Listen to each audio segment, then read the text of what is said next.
ये होते तो आज हम सफल होते कि नहीं बताओ।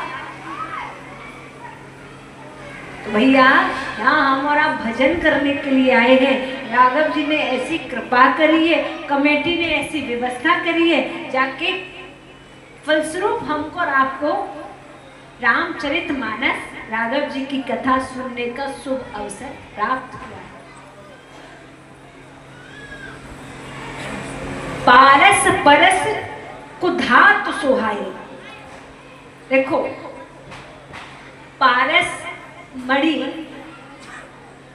कुधात सुहाई, और वही काम सत्संग का भी है, ठीक वैसा है। सच से सच व्यक्ति भी आ जाए, सत्संग का काम है उसको विद्वान बनाए, चाहे कैसा भी व्यक्ति हो।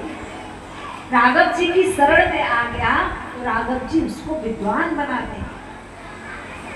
सत सुधरही सत्संगति पाई, सत्संग जब मिलेगा। लेकिन बाबा ने पारस में और सत्संग में थोड़ा सा फर्क क्या बताया कि जिस पारस मणि को हमने जिस भी वस्तु से स्पर्श कराया, जिस भी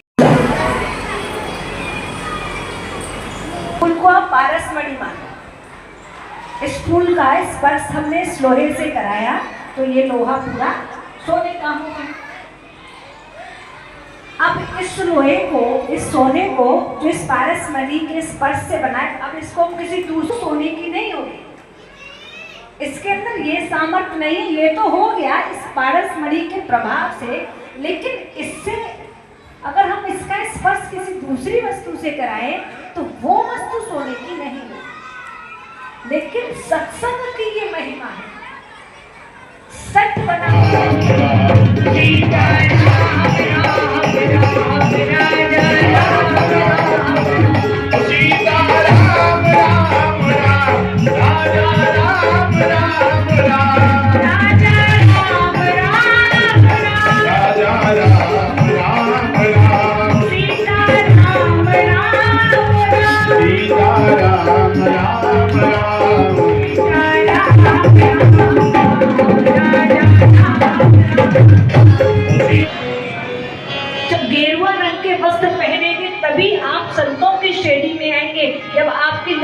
चोटी होगी तभी आप संतों की श्रेणी में आएंगे। अब महीना 2 महीना बाढ़ मत बनवाओ तो बाढ़ तो वैसे ही लंबे होंगे कि नहीं होंगे, ये खर्चों बच गए। शेविंग का भी खर्चा बच गया, मत बनवाओ तो ये भी लंबी हो जाएगी बाबा जी हो जैसे। लेकिन इससे क्या, वो गंगा में स्नान करता है, एक तो वो स्नान होता है गंगा जी का, और एक ये स्नान होता है। इसमें हमारा मन भी स्नान करता है और हमारा तन भी स्नान करता है।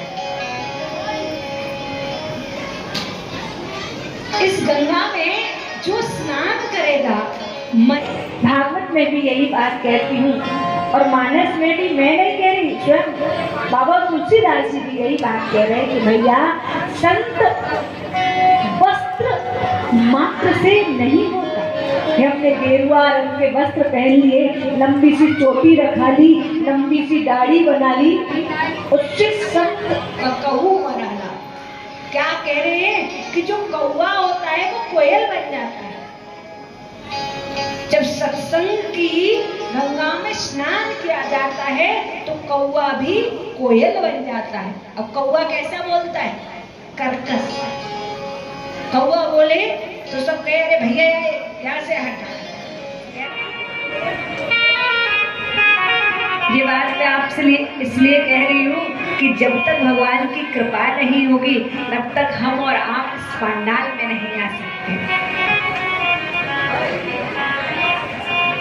आवते ही सर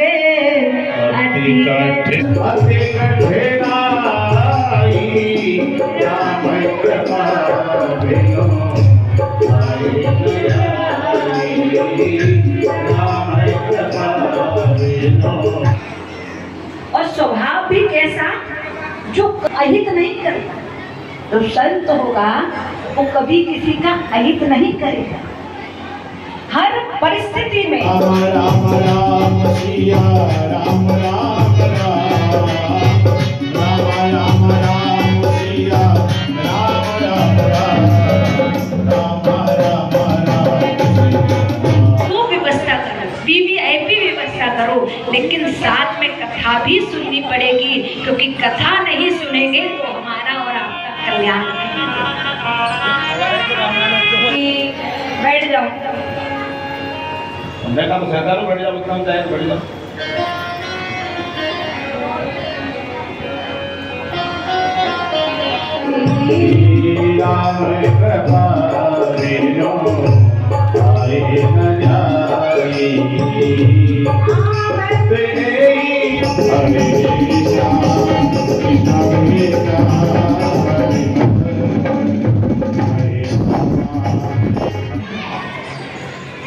लेकिन जब राघव जी की कृपा हो जाती है तो आवत ऐसर अति कठिनाई भैया। जानकी मैया की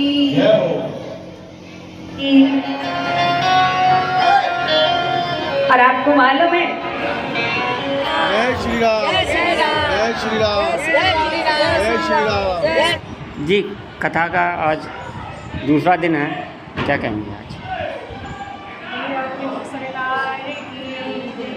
बहुत सुंदर, बड़े ही भाव के साथ श्री रामचरितमानस की कथा को श्रवण करेंगे।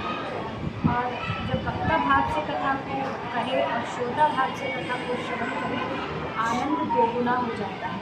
राघव जी की कृपा से बड़ी ही सुंदर मानस की कथा यहाँ चल रही है दुर्गा के टाइम पर। और विगत 3 वर्ष से मुझे ये शुभ अवसर प्राप्त हुआ है। पूर्व में यहाँ श्री महापुराण की कथा हुई थी और इस बार राघव जी की कृपा से श्री रामचरितमानस की कथा, श्री राम कथा हुई। सभी से यही निवेदन, भाव से कथा श्रवण करिए और खूब ठाकुर जी की कथा का आनंद लीजिए। राधे राधे। मेरा नाम है भारती। यहाँ 15 साल से कथा हो रही है, बड़ा आनंद आ रहा है सभी को। और क्या बोलते हैं, यहाँ राम कथा हो रही है, बहुत आनंद आ रहा है सबों को। खेमेश्वर मंदिर। नंदलाल छत्तानी। आज कथा का दूसरा दिन है और इस कथा को चलते हुए 15 साल हो गए। हमारे यहाँ गणेश महोत्सव में 15 साल से हर साल कभी राम कथा, कभी शिव कथा, कभी कथा भागवत, ये प्रोग्राम चलते रहते हैं। और सारे लोग इस आसपास के क्षेत्र के सभी लोग आते हैं और पूरा आनंद उठाते हैं। इस कथा का प्रचार पूरे आगरे में इस गणेश महासम्मति का प्रचार हो चुका है और सभी लोग यहाँ पे धार्मिक होकर के 2 बजे से लेकर 6 बजे तक कथा सुनते हैं। जय जय श्री राम। जय जय श्री राधे, जय श्री राम। आज खेमेश्वर महादेव मंदिर के प्रांगण में जहाँ गणपति महाराज स्थापित हैं, आज दूसरा दिन है गणेश महाराज जी को। इस प्रांगण में भव्य राम कथा का आयोजन हो रहा है। वृंदावन धाम से पधारी हुई पंडित गर्मा किशोर जी के मुखाबिंद से लोग राम कथा की अमृत वर्षा का रसवादन कर रहे हैं। आज कथा के माध्यम से बताया गया कि राम कथा क्या है, हमें जीवन में राम कथा क्यों सुननी चाहिए। हर सनातनी के घर में राम कथा यानी रामचरितमानस की पुस्तक का होना अनिवार्य है, उसको पढ़ना अनिवार्य है, बच्चों को उसकी शिक्षा का देना बहुत अनिवार्य है, बहुत आवश्यक हो गया है आज के भागम भाग जीवन में कि हमें रामचरितमानस का सहारा लेकर के जीवन को धन्य बनाएं। और किस तरह का आयोजन हो रहा है? तेज बोलो। और राम कथा का महोत्सव चल रहा है, बहुत आनंद आ रहा है इसमें, बहुत आनंद आ रहा है और बहुत भव्य कार्यक्रम हो रहा है। ये कथावाचक किस तरह की सुना रही है कथा? बहुत अच्छा सुना रही है हमारी गुरु किशोरी जी, बहुत अच्छा कथा सुना रही है। बहुत रवन कथा चल रही है, राम कथा। आयोजन कितने सालों से हो रहा है ये? 15 साल से। आज दूसरा दिन।